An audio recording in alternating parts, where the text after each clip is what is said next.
দোয়া কবুল হওয়ার টেকনিক বলবো এবং কোন আমলটি করলে এমন একটি আমল শিক্ষা দিব যে আমলটির দ্বারাতে আপনি যত কঠিন থেকে কঠিন দোয়াই করেন না কেন, আপনার যত ধরনের সমস্যা আছে সকল সমস্যার সামনে নিয়ে আপনি এই আমলটি করবেন, ইনশাআল্লাহ আপনার সকল সমস্যা আল্লাহ তাআলা নিমিষে দূর করে দিবেন এবং আপনার দোয়া 100 থেকে 100% কবুল হবে।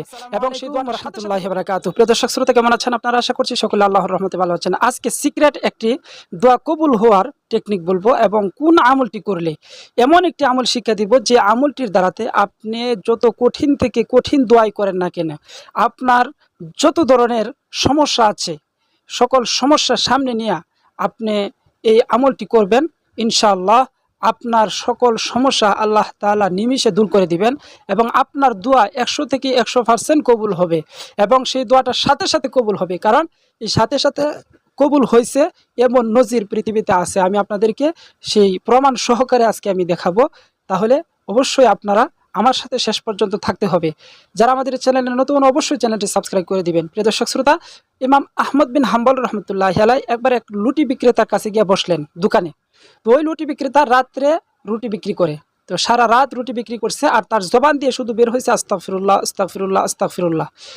তখন আহমদ বিন হাম্বল রহমতুল্লাহি আলাইহি সারা রাত ওই দোকানের পাশে বসে শুনলেন যে তার জবান দিয়ে সারা রাত বের হচ্ছে শুধু আস্তাগফিরুল্লাহ। তখন আহমদ বিন হাম্বল শেষ রাতে বললেন যে বাবা, সারা রাত তুমি শুধু আস্তাগফিরুল্লাহ পড়লে, আরও তো কত আমল আছে, কত জিকির আছে, কত তাসবিহ তাহলিল আছে, তুমি সেগুলো তো পড়লে না বাবা। তখন ওই যুবকটা বলে, বাবা আমি আমার জীবনে আস্তাগফিরুল্লাহ পড়ে এত বেশি আল্লাহ তাআলা আমাকে পুরস্কৃত করেছেন যেটা আমি বলে শেষ করতে পারবো না। আমি আল্লাহ তাআলার কাছে যত দোয়াই করেছি সব দোয়াই আল্লাহ তাআলা কবুল করে নিয়েছেন শুধু এই আস্তাগফিরুল্লাহর বদলতে। সুবহানাল্লাহ। ইমাম আহমদ বিন হাম্বল তো আশ্চর্য হয়ে গেলেন যে কি কথা, আস্তাগফিরুল্লাহ বলছে আর তুমি যত দোয়া করেছো সব দোয়া কবুল হয়েছে?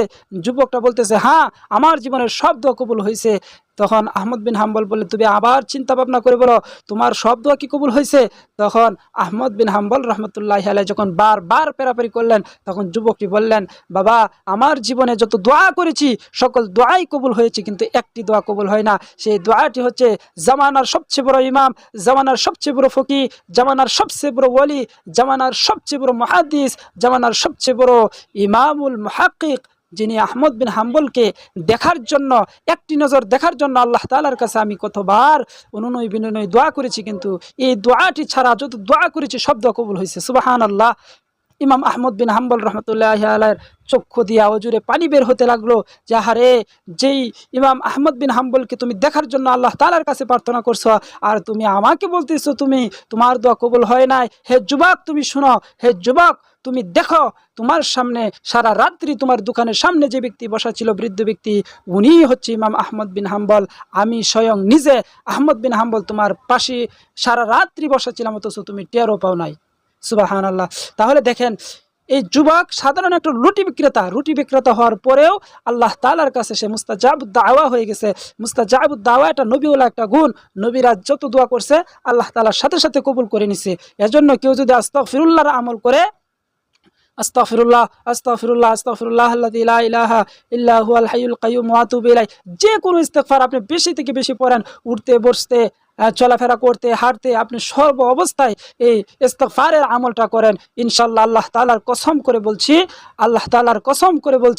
আপনার দোয়া অবশ্যই আল্লাহ তাআলা কবুল করবেন, কারণ আপনি মুস্তাজাবুদ দাওয়ার দরজার মধ্যে গিয়ে পৌঁছে যাবেন। সুবহানাল্লাহ। তো প্রিয় দর্শক শ্রোতা, সবচেয়ে বেশি গুরুত্বপূর্ণ আমল হচ্ছে আস্তাগফিরুল্লাহর আমল। তবে আস্তাগফিরুল্লাহর মধ্যে সর্বশ্রেষ্ঠ আস্তাগফিরুল্লাহ হচ্ছে সাইয়্যিদুল ইস্তিগফার। যারা পারেন তারা বেশি বেশি করে সাইয়্যিদুল ইস্তিগফার পড়বেন, কারণ হাদিসের মধ্যেও আসছে কেউ যদি সকালবেলা ফজরের নামাজের পরে সাইয়্যিদুল ইস্তিগফার পড়ে আর ওই দিন সে মৃত্যুবরণ করে, তাহলে মৃত্যুর সাথে সাথে আল্লাহ তাআলা তাকে জান্নাত দিয়ে দিবেন। সুবহানাল্লাহ।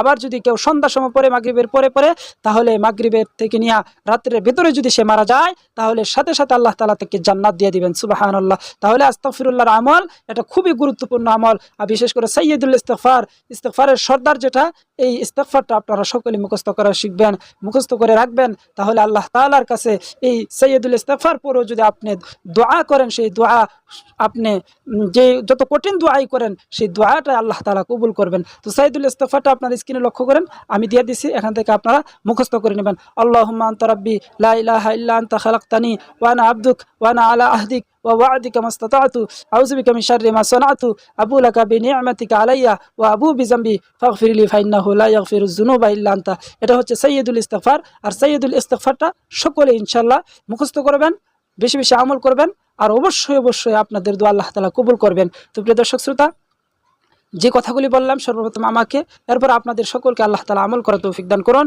আল্লাহ তাআলার কাছে দোয়া করছি, আল্লাহ তাআলা আপনাদেরকে ভালো রাখুন, সুস্থ রাখুন, আমল করার তৌফিক দান করুন।